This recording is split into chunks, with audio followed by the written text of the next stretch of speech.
This is for the artsy badges. So it's for Unit 1. It's going to be 9 daisies, and it's going to run from about 1 o'clock to 3 o'clock.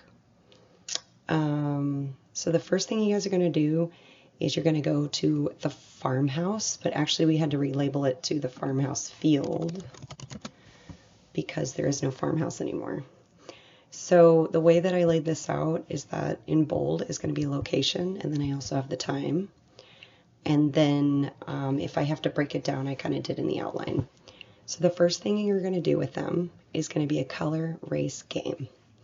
So you're going to have a little handout with the color wheel. You're going to be able to show them the primary colors, and then you're going to get to show them the secondary colors.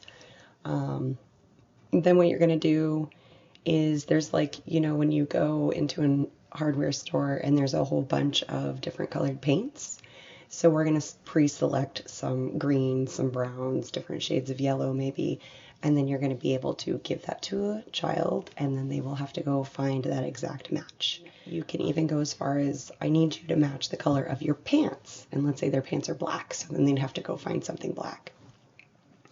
So you're going to say match something their shirt, match something the color of their eyes, and then finally match something the color of their hair.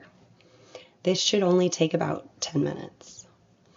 The next activity is going to take the most time of the day, and you're still over in this area. This is where you guys are going to be helping them paint, but then the juniors in Orange Group are going to be coming over and helping you guys. So everybody knows the 7 principles of Leave No Trace. So there's going to be 7 plywood boards, probably like yay big. And they're going to be primed, which means they're like pre-painted, so it's a little easier to paint on. And you're going to be using acrylic paint to paint each one of these principles. I will have signs out there to have it so they don't forget what they were doing. So then you're going to create a really large picture with it. So you'll have the bottom, then you'll have 3, then you'll have 2, and then you'll have 1.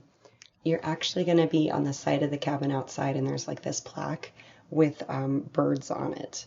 And so you're going to be searching for sounds in nature, which is being quiet, they're listening, they're looking around, and they're trying to find the birds that are on their chart. Then you're going to discuss local animals at Ritter Farm Park. We will have handouts. You do want to focus on birds, though, just because it has to do with sounds. But the other sounds would be like frogs or people talking, you know, or squirrels eating their nuts and stuff. So you'll hear all of those sounds. And then the next thing you want to do is go and get snack, which the cabin is going to be set up where they're like on the north side, there's this door that you can go in and actually like wash your hands. So 2 at a time, we're going to have the girls go in, wash their hands, and then outside will be the snack station. And we're going to have a couple options, but they'll be mostly a tortilla with honey, cinnamon, I'm not sure about Nutella yet. There'll be sun butter. Then you're going to go to something that we're calling the cabin side yard.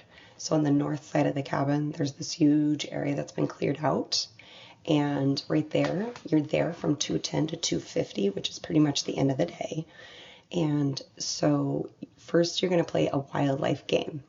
And you're going to do animal charades. So from the popsicle sticks that you already made, you're going to have to write down the animal, and then you'll put it in a cup and you'll draw it. And then you'll do Simon Says with like acting like an animal. Simon Says, act like an animal. So then everybody kind of gets to do it. So the kids that didn't get to guess on animal charades, this is like their second chance. So it's going to be like act like a moose, act like a mouse, that kind of thing. Then you're going to do something called a nature circle. So we're going to have this yarn that's about 3 feet. You're going to make a circle with it, but I kind of want you guys to pick different areas, like a grassy area, a muddy area, maybe an area with like, you know, leaves that are fallen from the season. And then each one of them, so actually if there's 3, I would split it up because it's 9 daisies, so I would do 3, 3, and 3. And then they're all going to kind of look at it, and they can pick up non-living things with tweezers. They can kind of look at it, look at the color. They can count how many bugs, how many acorns, and then they can either talk amongst themselves saying, hey, I've got a ladybug over here. So then they're going to do that. Right? So the next thing you're going to do is play What Does Not Belong. So this is going to be like a pre-set up area, so you shouldn't have to worry too much. So, and it's going to be over at the side yard. So this is set up before. There's going to be a list of like 10 or 12 things that we kind of randomly put everywhere. Some are going to be kind of camouflaged and kind of hard. Some will be very visible. Some items might be a little tricky, like a bird feeder or something, or a traffic cone, showing that maybe you can't go in that area. So you are going to have a discussion with this age group about how we politely look at other people's art.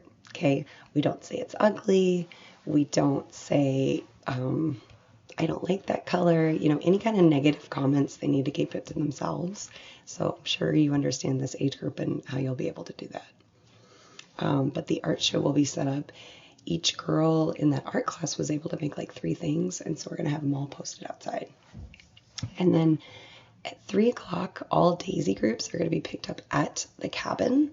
And so you guys are going to be able to get them signed out, and then you'll be released of your duties with the Daisies, but then you're going to shift on to a new job.